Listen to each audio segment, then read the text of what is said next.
Hello students, दीक्षार्थी YouTube channel में आपका स्वागत है। प्यारे बच्चों, इससे पहले 2 वीडियो सूरदास के पद के मैं आप लोगों को प्रेषित कर चुकी हूँ। आज हम नया चैप्टर पढ़ेंगे जो तुलसीदास जी द्वारा रचित है, जिसका शीर्षक है राम लक्ष्मण परशुराम संवाद।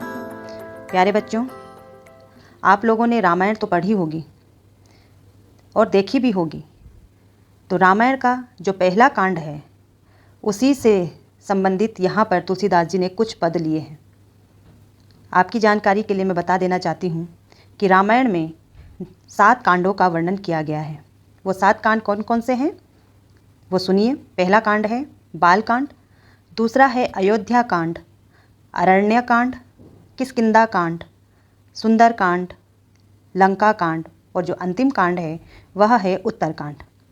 तो इसमें जो पद लिए गए हैं वो रामायण के बाल कांड से लिए गए हैं।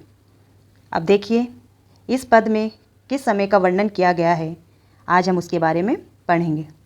प्यारे बच्चों, जैसा कि आप जानते हैं कि जब राजा जनक ने सीता स्वयंवर का आयोजन किया था तो उन्होंने विश्वामित्र को भी इस स्वयंवर में निमंत्रण पत्र दिया था। उस समय विश्वामित्र के साथ रामचंद्र जी और लक्ष्मण भी वन में गए हुए थे। अब विश्वामित्र के साथ राम लक्ष्मण भी जनकपुरी में चले जाते हैं सीता स्वयंवर में भाग लेने के लिए। राजा जनक के घर में एक प्राचीन शिव धनुष है जो कि बहुत ही भारी है। तो राजा जनक की एक शर्त थी कि जो कोई भी इस धनुष पर प्रत्यंचा चढ़ाएगा उसी के साथ वो अपनी सुपुत्री सीता का विवाह करेंगे। जब सभी राजा विफल हो गए तब अंत में रामचंद्र जी उस धनुष को उठाने के लिए गए। जैसे ही उन्होंने उसे उठाया और उस पर प्रत्यंचा चढ़ाई, उसी क्षण वह धनुष खंडित हो गया, टूट गया। उसके टूटते ही सारा ब्रह्मांड हिल उठा। उसकी टंकार की आवाज़ से कैलाश पर जो परशुराम जी बैठे थे वो उठकर तुरंत उसी क्षण मन की गति में जनकपुरी में पहुंच जाते हैं और जहां सीता स्वयंवर होता है वहां उपस्थित हो जाते हैं। अपने गुरु का टूटा हुआ शिव धनुष देखकर परशुराम जी अत्यधिक क्रोधित हो उठते हैं और कहते हैं कि शिव का यह धनुष किसने तोड़ा। इसके उत्तर में रामचंद्र जी कहते हैं, क्या कहते हैं, आज हम इस पद में पढ़ते हैं। प्यारे बच्चों, मैं पहले बता चुकी हूँ कि यह संवाद शैली में लिखा हुआ है। संवाद का अर्थ होता है वार्तालाप, एक दूसरे के साथ बात करना। अब यहाँ पर किस किस के बीच में वार्तालाप हो रही है? राम, लक्ष्मण, परशुराम और कहीं कहीं पर इसमें विश्वामित्र के साथ भी संवाद शैली में बात की गई। अब देखिए, जब परशुराम जी पूछते हैं कि किसने यह शिव का धनुष तोड़ा है तो रामचंद्र जी बड़ी विनम्रता से हाथ जोड़कर कहते हैं, नाथ शंभु धनु भंज निहारा, होई केव एक दास तुम्हारा। हे नाथ, शंभु धनु यानी शिव का धनु, भंजनिहारा का मतलब होता है तोड़ने वाला, खंडित करने वाला, भंजन करने वाला। होई ही केव एक दास तुम्हारा, कोई तुम्हारा दास ही होगा। हे नाथ, शिव का जो धनुष तोड़ा है उस धनुष को तोड़ने वाला कोई तुम्हारा दास ही होगा। आयुष काह कहिए किन मोही, हे मुनिराज, आयुष माने आज्ञा दें, काह माने कहें, कहिए किन मोही, क्या आज्ञा है मुझे कहिए। सुनि रिसाए बोले मुनि कोई, यह सुनकर परशुराम जी बड़े क्रोधित होकर बोले। कोई माने क्रोधित होकर बोले। क्या बोले? सेवक सो जो करे सेवकाई। हे राम, सेवक वो होता है जो सेवा का काम करे। सेवक सो जो करे सेवकाई, सेवकाई माने सेवा का काम करे। अरि करनी करि करह लड़ाई, अरि माने होता है शत्रुता और करनी माने करना। जो शत्रुता करता है उसके साथ लड़ाई ही करनी पड़ती है। हे राम, सेवक वो होता है जो सेवा का काम करे, लेकिन जो शत्रुता करता है उसके साथ लड़ाई ही करनी पड़ती है। सुनहु राम जेहि शिव धनु तोड़ा, हे राम सुनो, जेहि माने जिसने भी शिव का धनुष तोड़ा है। सहस बाहु सम सो रिपु मोरा, सहस बाहु के समान, सम माने समान, सो रिपु मोरा, सो माने वो, रिपु माने शत्रु, मोरा माने मेरा। सहस बाहु के समान वह मेरा शत्रु है। हे राम सुनो, जिसने भी शिव का यह धनुष तोड़ा है वह सहस बाहु के समान मेरा शत्रु है। अब सहस बाहु कौन थे, इसके बारे में जान लेते हैं। सहस बाहु एक बहुत ही बलशाली राजा थे जिसको परशुराम जी ने युद्ध में हरा दिया था, मार दिया था। तो इसलिए परशुराम जी कह रहे हैं कि जिसने भी शिव का यह धनुष तोड़ा है वह सहस बाहु के समान मेरा शत्रु है। सो बिलगाओ बिहाई समाजा, सो माने वो जिसने यह धनुष तोड़ा है, बिलगाओ का मतलब होता है अलग हो जाए, बिहाई समाजा इस समाज से वो अलग हो जाए। कहने का मतलब ये था कि हे परशुराम जी कह रहे हैं कि हे राम, जिसने भी यह धनुष तोड़ा है वो इस सभा में उपस्थित वह जो भी है वो मेरे सामने आ जाए। नत मारे जय ही सब राजा, अन्यथा मेरे द्वारा यहाँ पर उपस्थित जितने भी राजा हैं सब मारे जाएंगे। हे राम, जिसने भी राम शिव का यह धनुष तोड़ा है वह इस समाज से अलग हो जाए, इस सभा से अलग हो जाए, अन्यथा मेरे द्वारा सभा में उपस्थित जितने भी राजा हैं सब मारे जाएंगे। सुनि मुनि बचन लखन मुस्काने। अब मुनि का वचन, मुनि कौन, परशुराम के वचन सुनकर लखन जो सामने खड़े थे लक्ष्मण, वो क्या करने लगे, मुस्कुराने लगे। सुनि मुनि वचन, मुनि के वचन सुनकर लक्ष्मण मुस्कुराने लगे। बोले पर सुधर ही अवमाने, अब क्या करने लगे, वो परशुराम का अवमाने माने अपमान करने के लिए बोलने लगे। परशुराम का अपमान करते हुए बोले, क्या बोले, बहु धनु ही तोरी लरिकाई। बहु माने बहुत सी, धनु ही यानी छोटे मोटे धनुष, आम धनुष जो होते हैं, कमज़ोर जिसको बोलते हैं हम, छोटे धनुष। तोरी लरिकाई, लरिकाई का मतलब होते हैं लड़कपन में, बचपने में। बहु धनु ही तोरी लरिकाई का बहु नर असिरिस कीनी गोसाई। हे स्वामी, गोसाई का मतलब होता है स्वामी। हे स्वामी, लड़कपन में, बचपने में हमने बहुत सी धनुएं को तोड़ा है। कबहु न असिरिस कीनी गोसाई, लेकिन कभी भी इस प्रकार से किसी ने हम पर क्रोध नहीं दिखाया।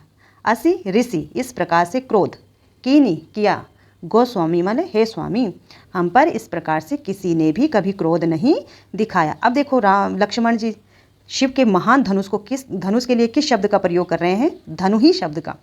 धनुही का मतलब होता है मामूली सा धनुष, ठीक है। तो जब परशुराम जी धनुही शब्द, लक्ष्मण के मुख से धनुही शब्द को सुनते हैं तो वो क्या करते हैं, आगे देखिए। यही धनु पर ममता के ही हेतु, आपकी इस धनु पर इतनी ममता किस कारण है। यही धनु पर ममता के ही हेतु, हे मुनिराज, इस धनुष पर आपकी इतनी ममता किस कारण है। के ही हेतु, के ही हेतु का मतलब होता है किस कारण, हेतु का मतलब कारण। सुनि रिसाए कहे भृगुकुल केतु, लक्ष्मण की बात सुनकर भृगुकुल केतु, भृगुकुल में केतु के समान, ध्वजा के समान कौन, परशुराम। भृगुकुल में किस कुल के थे परशुराम, भृगुकुल के। भृगुकुल में जो केतु के समान हैं परशुराम जी क्रोध में आकर कहने लगे, क्या कहने लगे, रे नृप बालक काल बस बोलत तो ही न संभार। अब लक्ष्मण की बात सुनकर परशुराम जी अत्यधिक क्रोधित होकर बोले। क्यों आया उन्हें क्रोध, जब लक्ष्मण जी ने शिव के महान धनुष के लिए धनुही शब्द का प्रयोग किया तो परशुराम जी अत्यधिक क्रोधित होकर कहने लगे, रे नृप बालक, हे राजा के पुत्र, नृप माने राजा, बालक माने पुत्र, हे राजा के पुत्र, काल बस, लगता है तू काल के बस में है, अर्थात तेरे सिर पर काल सवार है। बोलत तो ही न संभार, इसीलिए बोलते समय तो अपने आप को संभाल कर बोल नहीं रहा है। लगता है कि तेरे सिर पर काल सवार है, इसीलिए तो जो कोई कुछ बोल रहा है वो संभाल कर नहीं बोल रहा है। धनु ही सम त्रिपुरारी, धनु त्रिपुरारी यानी तीनों लोकों के स्वामी, कौन, शिव। शिव का ये धनुष क्या तुम्हें धनु ही के समान लगता है। धनु ही सम त्रिपुरारी धनु, विदित सकल संसार, विदित माने जानता है, सकल में संपूर्ण, सारा, संसार माने विश्व, अर्थात जिस धनुष के बारे में सारा संसार जानता है, संपूर्ण संसार जानता है कि शिव का यह धनुष कितना शक्तिशाली है, क्या वह धनुष तुम्हें धनु ही के समान लग रहा है। लगता है रे बालक तू काल के बस में आकर ये सब बोल रहा है। अर्थात परशुराम जी लक्ष्मण की बातें सुनकर अत्यधिक क्रोध में आ गए। तो ये था इसका पहला पद। आइए अब देखते हैं इसका दूसरा पद।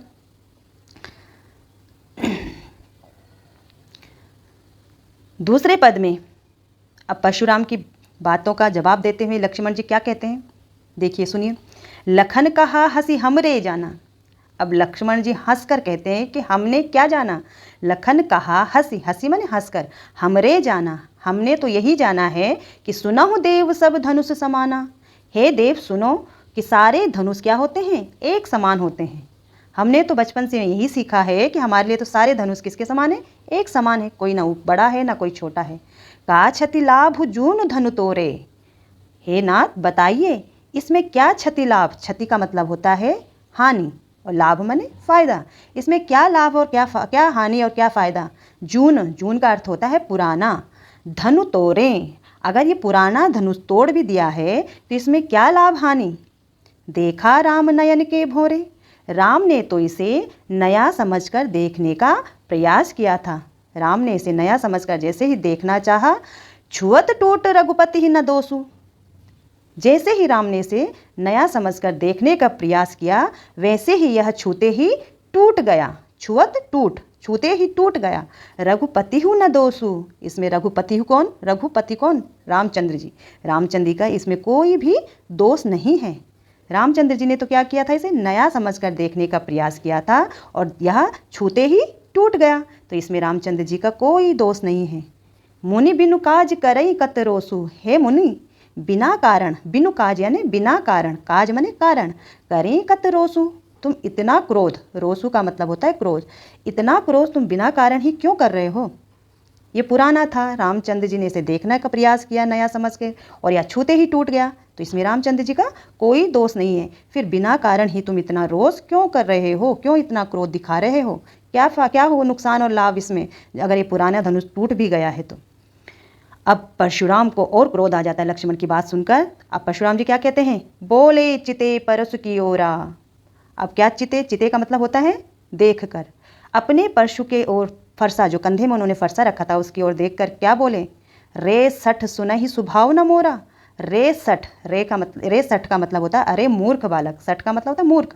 सुनहि स्वभाव न मोरा, क्या तुम मेरे स्वभाव के बारे में नहीं जानते। स्वभाव मतलब स्वभाव, क्या तुम मेरे स्वभाव के बारे में नहीं जानते। परशुराम जी अब क्रोध में आकर अपने फरसे की ओर देखकर कहते हैं कि हे मूर्ख बालक, क्या तुम मेरे स्वभाव के बारे में नहीं जानते कि मैं कितना क्रोधी हूँ। बालक को बोली बधो नहीं तो ही, बालक समझकर, छोटा बच्चा समझकर मैं तुम्हारा वध नहीं कर रहा हूँ। बालक को बोली बधो नहीं तो ही, बधो माने वध करना, बालक समझकर मैं तुम्हारा वध नहीं कर रहा हूँ, तुम्हें मार नहीं रहा हूँ। केवल मुनि जड़ जान ही मोही, क्या तुम केवल मुझे मुनि जड़, जड़ का मतलब होता है मूर्ख, क्या तुम मुझे मूर्ख मुनि समझ रहे हो। मैं तो तुम्हें इसलिए छोड़ रहा हूँ कि तुम क्या हो, एक बालक हो, छोटे बच्चे हो, इसलिए मैं तुम्हारा कुछ नहीं कर रहा हूँ। लेकिन क्या तुम मुझे मूर्ख मुनि समझ रहे हो, ऐसा समझ रहे हो कि मैं मूर्ख हूँ। बाल ब्रह्मचारी अति कोही, मैं बाल ब्रह्मचारी हूँ, और अति माने अत्यधिक, कोही माने क्रोधित, और अत्यधिक क्रोधी भी हूँ। मैं बाल ब्रह्मचारी और अत्यधिक क्रोधी भी हूँ। विश्व विदित क्षत्रिय कुलद्रोही, विश्व माने संसार, विदित मीन्स जानता है, संपूर्ण संसार जानता है कि मैं क्षत्रिय कुल का द्रोही हूँ, दुश्मन हूँ, शत्रु हूँ। सारा संसार जानता है कि मैं क्षत्रिय कुल का शत्रु हूँ। भुज बल भूमि भूप बिनु किहनी, भुज बल भुजाओं के बल पर, भुज बल का अर्थ होता है भुजाओं के बल पर, भूमि मतलब इस धरती को, भूप मीन्स राजा, बिनु कीनी बिना की कर दिया, मैंने अपनी भुजाओं के बल पर इस भूमि को राजा के विहीन कर दिया है। अर्थात यहाँ पे परशुराम जी अपनी ताकत अपनी शक्ति का बखान कर रहे हैं कि मेरे अंदर इतनी शक्ति है, मैं इतना शक्तिशाली हूँ कि मैंने अपनी भुजाओं के बल पर इस भूमि को राजाओं के विहीन कर दिया, अर्थात मैंने इस धरती के से सभी राजाओं का अंत कर दिया है। विपुल बार मही देवन दीनी, और विपुल माने हजारों बार, कई बार, अनेकों बार, इस मही माने धरती को, देवन माने ब्राह्मणों को, दीनी माने दे दिया है, दान में दे दिया है, कई बार मैंने इस धरती को ब्राह्मणों को दान के रूप में दे दिया है। सहस बाव भुज छेद निहारा, परसु बिलोक महीप कुमारा। परशुराम जी क्या करते हैं, कहते हैं कि हे महीप कुमार, हे राजा के पुत्र, मेरे फरसे को देखो, जो मेरे कंधे पर लगा फरसा है इसको देखो। इस फरसे ने सहस बाहु भुज छेद निहारा, इस फरसे ने सहस बाहु की भुजाओं को भी क्या कर दिया है, छेद निहारा मतलब कई बार खंडित कर दिया है, मार गिराया है सहस बाहु को। मेरे इस फरसे ने सहस बाहु को, जो शक्तिशाली सहस बाहु था, उसको भी क्या कर दिया है, मार गिराया है। मातु पिता ही जन सोच बस करिसिक महिष किशोर। हे महिष किशोर, हे राजा के पुत्र, तो अपने माता पिता को शोक के मुख में डाल रहा है, सोच के वश में कर रहा है। अर्थात कहने का तात्पर्य यह है कि मैं तुम्हारा वध करने वाला हूँ, तुम मेरे हाथ से मरने वाले हो, जिससे क्या होगा, तुम्हारे माता पिता अब शोक में डूबने वाले हैं। तुम उन्हें सोच वश कर रहे हो, सोच में डूब जाएंगे वो जब तुम मर जाओगे तो। अर्थात तुम मेरे क्रोध का शिकार होने वाले हो। गर्भन के अर्भक दलन परसुमोर अति घोर। हे बालक, हे महिष किशोर, मेरा जो ये फरसा है ये अत्यधिक क्या है, भयंकर है। घोर माने भयंकर है।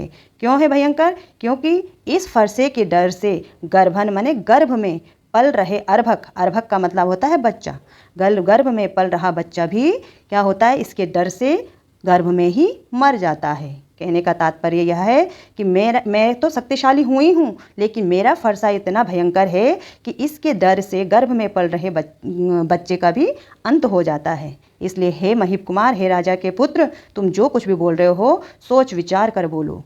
तो ये था इसका दूसरा पद।